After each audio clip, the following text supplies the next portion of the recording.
Ito yung number 1 na nagpapakalat ng fake news mga kababayan. Mike Abe, binigyan kagad ng masamang kahulugan ang pagpunta ni dating Pangulong Duterte sa Hong Kong mga kababayan noong Bernis. Fake news ha, fake news, tandaan nyo ito. Itong si Mike Abe ay number 1 na nagpapakalat ng fake news. Dahil ayon sa kanya, itong si Pangulo o dating Pangulong Duterte daw ay tumakas na daw sa ating bansa dahil pinagtataguan na yung warrant of arrest na nanggaling sa ICC. Talagang hindi ka ba naman hindot? Fake news ka. Hindi mo muna inalam kung ano ba talaga ang pakay ni dating Pangulong Duterte sa Hong Kong. O baka alam mo, pero talagang gusto mo lang nasiraan si dating Pangulong Duterte. O talagang wala kang alam, gusto mo lang talagang manira. Gusto mo lang talagang magpalabas ng fake news. Pag nakikita ninyo mga kababayan ha, yung kanyang Facebook feeds, imbis na maraming sumusuporta sa kanya, mas marami pa yung buzzers kaysa kanyang mga taga-suporta. Talagang pinuputakti itong tao na ito sa kanyang Facebook feeds. Ay talagang binabas ito. Itong si Mike Abe noon mga kababayan, ay kakampi ito ng mga Duterte ha, dahil isa ito sa mga news anchor ng SMNI. Kaso nga lang, lumayas ito sa SMNI, nag-walk out ito dahil nga sa opinion noon ni Pastor Apollo Kibuloy sa pinakaunang tawag nito mga kababayan, suna ni Pangulong Bongbong Bangag Marcos Jr. Nagkomento itong si Pastor Apollo Kibuloy, sa mga hindi pa nakakaalam, bakit daw hindi nabanggit ni Pangulong Marcos Jr. itong problema at o pagsugpo no, sa pinagbabawal na gamot at itong mga makakaliwang grupo, bakit daw hindi nabanggit ni Pangulong Marcos Jr. ang mga ito, kung ano ba ang paraan para masugpo ito. Aba, itong si Mike Abe nagalit mga kababayan, hindi niya nagustuhan yung opinion ni Pastor Apollo Kibuloy. Umalis ito sa SMNI.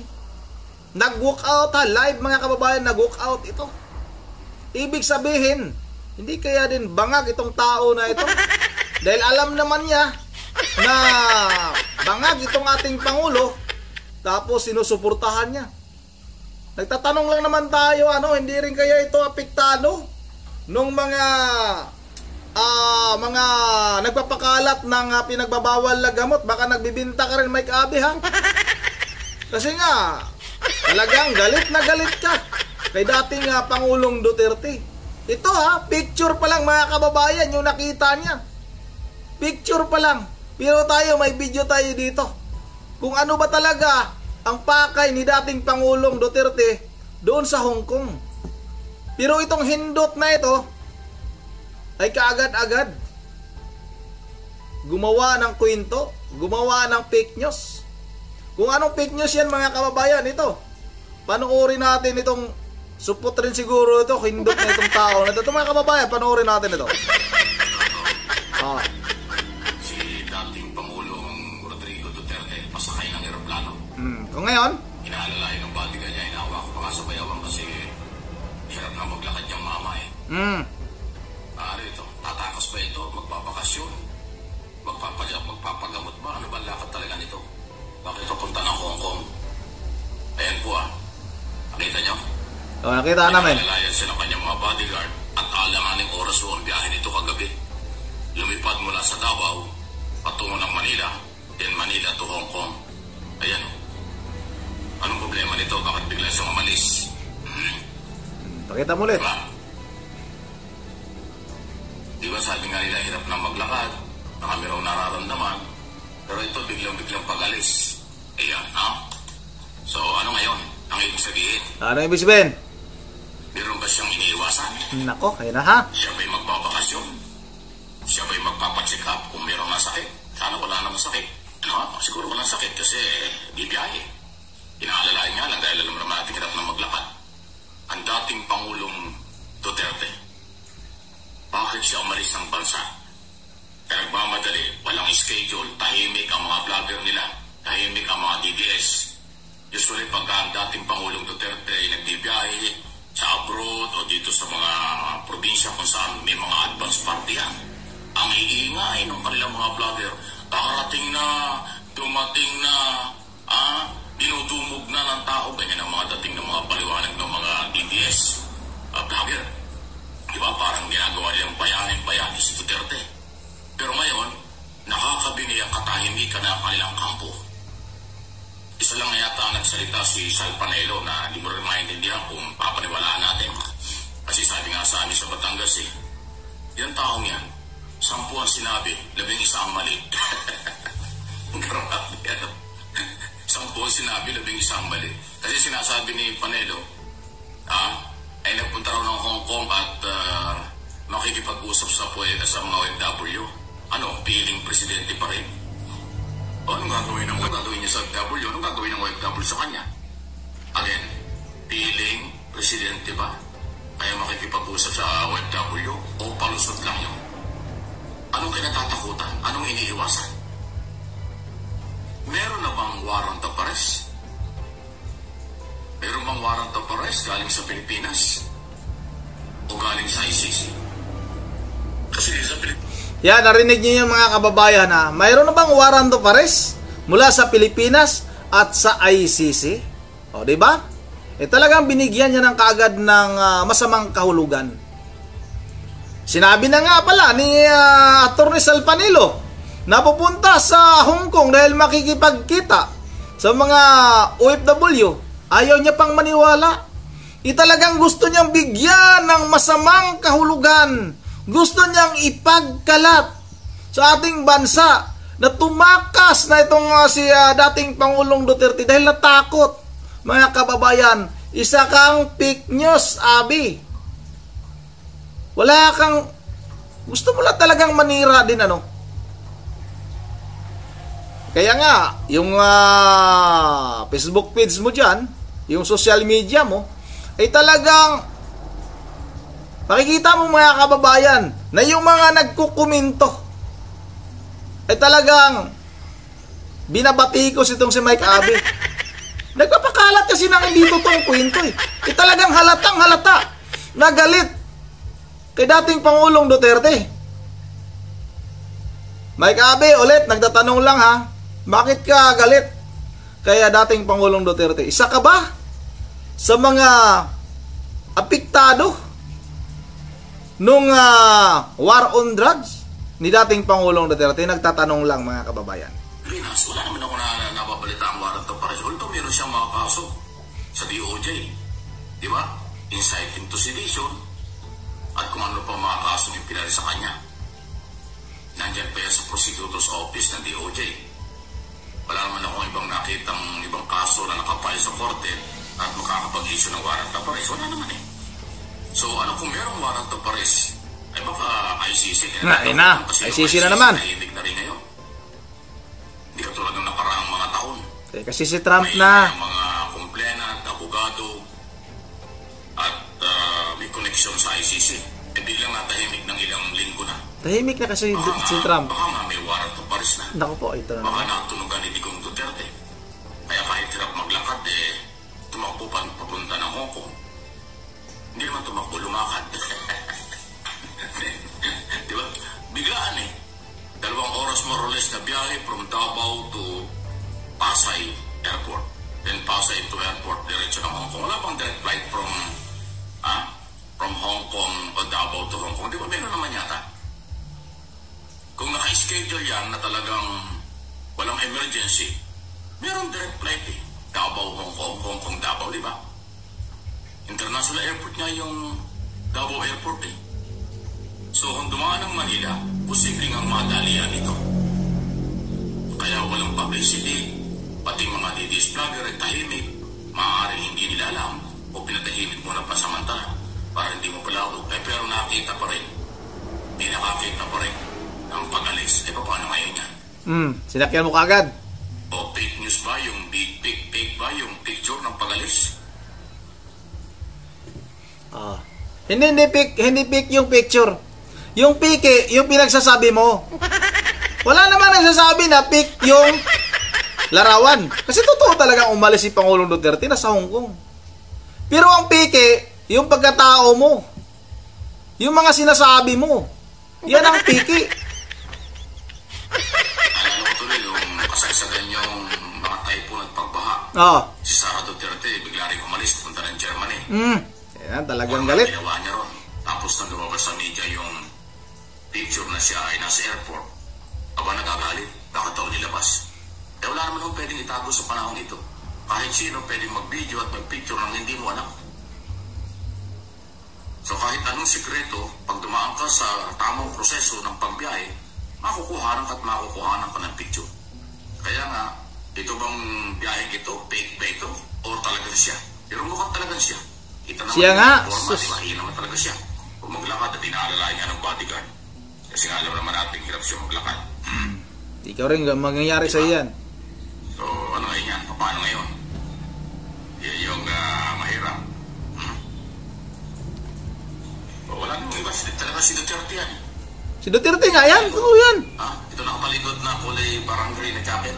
Nahirapan na may nakahawak sa kanyang mama na bodyguard sa bayawang. Kasi hirap maglakad. Siya talaga yan. Pasakay. Yung pong masilip na lugar, yun po yung pinakapinto. Pinaka-umakit na hagdanan, pinakapinto ng aeroplano. O, yan o. Yan, pinakapinto ng aeroplano. Oo nga siya pa. Oo nga na. Diretso na ako ito. Yan. Yan ang tanong. Mayroon bang iniiwasan siya? May kinatatakutan ba? O ano yung kanyang biyahe? Ayan po yung ating tanong sa inyo. At ano po ang inyong masasabi? Malaya po ang kayong mga mamamayang Pilipino na makailam din at magtanong. Kayo man ay pro-Duterte o anti-Duterte o naman ay inyong paniniwalang pang-politika at iba pa. Ayan po. Akin lang pong sinasabi rito bilang political blogger, nag-a-analyze rin tayo. Political analyst ka na pala, ha? Opinion. Kung hindi ito biglaan, maingay ang kanilang tropa. Napapunta ng ibang bansa, kakausapin siya ng mga OFW doon, tutungugin siya ng OFW, ganyan ang mga lingwangin dyan. Mula sa bahay hanggang airport to airport, pinagko-cover dyan ang live. Ay, kagabi ho nangyari yan eh. Kagabi, Friday. So ngayon nasa Hong Kong na. Baka talaga bang sa Hong Kong lang? Baka malilipat-lipat na niya ng iba-ibang mga lugar sa China. Alam naman natin ang Hong Kong kontrolado rin ng China. Baka susunod na araw, mabalitaan natin kung saan ang lugar sa China. O pagka palipat-lipat sa China at hindi bumalik, baka maisipan na nagtatago. Pero sa ngayon, wala pa naman tayong nakikitang warrant of arrest. Kaya nga tinatanong natin, kung merong warrant of arrest na kinatatakutan, saan galing? Philippine Authority or ICC authorities? Kasi meron ho siyang crime against humanity. Napakaraming kumpena before ICC ang nanihintay, naghahanap ng katarungang panagutin si Duterte, si Bato de la Rosa at iba pa tungkol sa human rights violation. Ayun. Sus. So malaya po kayo. Naulit ko, magpapakasyon, magpapacheck up ba? Mayroong tinatakasan ba? Tumakas na ba? O ano talaga itong biyahe ni Digong Duterte? Okay? O kaya mga DDS, lager, at mga ano. O mamaya, may sagot sa'yo. May sagot sa'yo. Sabi ito, kahit na ating gabi, nag-press conference yun eh. Ang ingay ng mga DDS lager at mga supporters, nasaan kayo ngayon? Bakit kayo tahimik? Kasama ba kayong pinutosang manahimik muna? Ayan o, fake news pa o. Para akala nyo makakatakas o Talaga. makakalakas ang hindi mapapag-usapan? Ay pa, paano ngayon pumutok na yan? Naku. Ang kala ko ba, sabi niya haharapin niya ang kahit na sino. Haharapin niya ang warrant of arrest. May mga banta pa nga siya before na nakikipagpaharilan siya sa mga manghuhuli sa kanya. Kaya ano nga ang dahilan bakit biglang umalis? Hindi naman tayo naniniwala dun sa makikipagkita sa OFW. Ay, sino ba siya? Hindi naman siya presidente. Bakit naman siya pagkakabalahan ng OFW? Babaw ng ano nito. Wala naman pwedeng maibigay mga siya sa mga OFW. Ang pinagkakaguluhan ng OFW, mga Pilipino sa abroad, ang presidente, kahit sinong presidente nag-a-abroad, sinasalubong yan, organize yan. Pero ito, hindi naman ito presidente. Hirap na nga maglakad, hirap na nga magbiyahe. Bakit napilitan at biglaan pa ng gabi ang biyahe? Anong meron? Iyan ang tanong. Kayo mismo, mga nanonood na kikinig, anong meron? Anong nangyayari sa kanila? Bakit may mga pasikretong takbuhan? Takbuhan niya ba o lumalakad lang? Bahala na kayo. Please like, share, ng video. Yan ang ano mga kababayan, di lang. I-ano lang natin to, i-back lang natin to ha. Para sana ba yung video na pang ano natin ito? Yun ang ano mga kababayan, ano, talagang malinaw yung paninira. Yung fake news nito nga si Mike Abe. Magtatago na nga daw itong si Pangulong Duterte. Paano daw? Pumutok na itong picture na ito. Picture pa lang ha, larawan pa lang yan mga kababayan. Talagang binigyan niya na ng masamang intensyon. Talagang gusto niyang ipagkalat na tumakas. Nagtatago na itong si dating Pangulong Duterte dahil nga sa mayroon daw warrant of arrest na nagmula sa ICC. Umaasa ka pa. Wala na yung ICC pinagsasabi mo, panis na yan. Si Donald Trump na ngayon. Donald Trump na ngayon ang presidente ng Amerika. Huwag mo nang asahan yan. Yun ang ano mga kababayan, ano. Ito yung sinabi ni Mike Abe na bakit ba? Ano ba talagang ipinunta ni dating Pangulong Duterte sa Hong Kong? Hindi naman daw siya presidente. Bakit daw ganon? Kailangan pa ba daw siya ng mga OFW? Ganon talaga. Pag yung ating mga kababayan ay minahal yung dating presidente natin na talagang gumawa ng kabutihan sa ating bansa. Ikaw lang kasi, hindi ka sumasang-ayon sa mga ginawa ni dating Pangulong Duterte, lalong-lalo na yung paglinis sa illegal o sa mga pinagbabawal na gamot mga kababayan. Dahil baka Mike Abe ha, isa ka sa mga bangag na alam nyo na mga kababayan. At ito, para talagang mapahiya ka, makuryente ka, Mike Abe, ito masusunog ka sa kinalalagyan mo ngayon kung saan ka man. Ito, pakinggan mo ito. At isaksak mo sa kukuti mong hindot ka kung ano talaga ang ginagawa ni dating Pangulong Duterte sa Hong Kong. Sarap mo ring pag... Naku, Mike Abe ka. Ito, panoorin niyo mga kababayan. At isaksak natin sa baga nitong si Mike Abe kung ano ba talaga ang totoong pakay ni dating Pangulong Duterte sa Hong Kong. Huwag kang magpakalat ng fake news. Ito yung dapat ipatawag ninyo. Mga congressman na nagpapakalat din ng fake news. Nasaan yung mga congressman dyan ha? Kung ano-ano yung pinagsasabi sa mga DDS vlogger. Attorney Claire, na malabo pang hindi clear sana yung pangalan mo, kaso nga lang malabo ka pa sa sabaw ng pusit. Ito, mga kababayan. Ito, ilalagay ko na lang sa harapan nyo to ha. Ito, panoorin natin to. Walang sounds. Teka lang, ulitin natin. Tumutulong po sa security ni PRD. Ano ang clarification niya, sir? Tumakas daw papuntang Hong Kong dahil sa mga warrant ng ICC ang dating presidente. Ayan ang tunay na fake news. Dito kami sa Hong Kong actually ngayon, kasama si PRD. Kasi bukas, 9 March, merong pasasalamat ang mga OFWs para sa kanya. Kaya nandito siya. Salamat at pagpapasalamat din niya sa suporta at pagmamahal ng mga kababayan niya na nandito sa Hong Kong. Tumutulong po sa security ni PRD. Ano ang clarification niya, sir? Tumakas daw papuntang Hong Kong dahil sa mga warrant ng ICC ang dating presidente. Ayan ang tunay na fake. Fake news ha? Dito kami sa Hong Kong actually ngayon, kasama si PRD. Kasi bukas, 9 March, merong tumutulong po sa security ni PRD. Ano ang clarification niya, sir? Tumakas daw papuntang Hong Kong dahil sa mga warrant ng ICC ang dating presidente. Ayan ang tunay na fake news. Dito kami sa Hong Kong actually ngayon. Ulitin natin. Kasi bukas, 9 March, merong pasasalamat ang mga OFWs para sa kanya. Kaya nandito siya. Salamat at pagpapasalamat din niya sa suporta at pagmamahal ng mga kababayan niya na nandito sa Hong Kong. Yan ha, maliwanag ha. Itong si dating Pangulong Duterte ay pumunta ng Hong Kong. Ayan.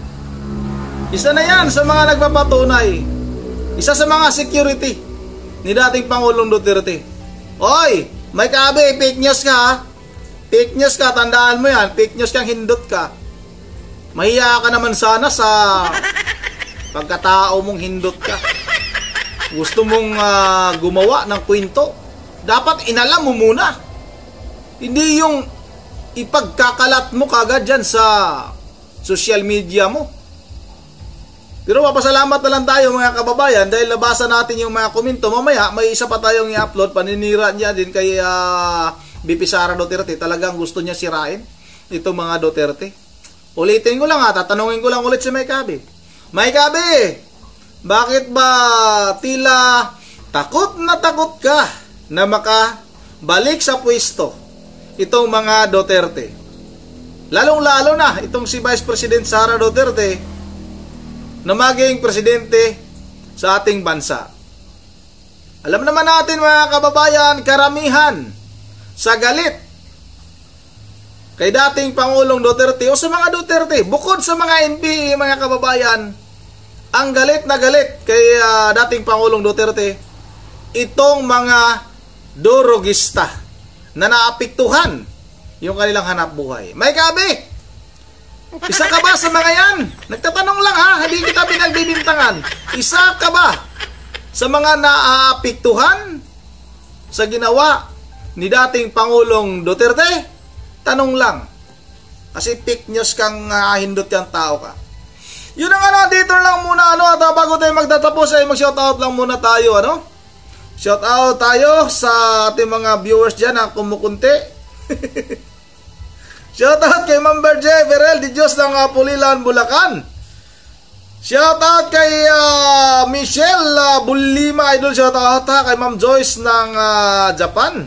Kay Freddy Delpin. Shoutout Freddy Delpin. Shoutout kay Glenn Glenn Abinel. Glenn Abinel, shoutout sa iyo idol. Shoutout kay Sammy Trabahada Cooper ng Boracay. At shoutout kay Tupa Ship. Shoutout kay Ma'am Idisa Borby, kay Lalabs Bam ha. Shoutout sa iyo idol, Lalabs Bam. Shoutout kay Ramel Balmis. Shoutout kay Conrado Duyday. Shoutout na rin kay Boyet Pedroso. Shoutout na rin kay Felix Buban. Shoutout kay Binoki TV. Shoutout idol ha. Shoutout kay Paris Carl Sin Gomez. Shoutout kay Mark Tanyika. At kay Noel de Guzman. At kay Florencia Leonor. Yun ang dito lang muna habol natin si Ali Gubar at si Katrina. At kay Faustino Halan. Yun ang dito lang muna once again. This is Sundi TV mo. Ingat ang lahat. God bless bawat isa sa atin.